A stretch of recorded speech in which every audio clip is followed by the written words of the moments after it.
Nasagip ng Philippine National Police Anti-Cybercrime Group ang 7 minor de edad na umano'y nirecruit online upang magsagawa ng marahas na aktibidad kabilang ang mass shootings.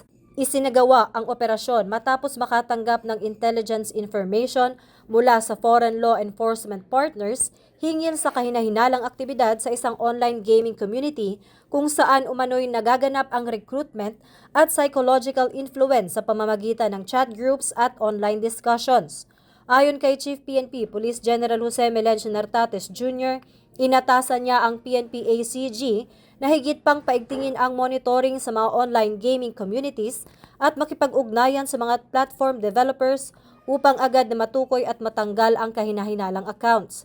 Nananawagan din ng PNP sa mga magulang na bantayang mabuti ang online activities ng kanilang mga anak upang maprotektahan sila laban sa mga individual o grupong maaaring mag-udyok sa kanila na gumawa ng karahasan at iba pang iligal na gawain. Mula rito sa Campo Crame, ako po si Patrolwoman Sari Bernales, nagbabalita para sa Police News Network.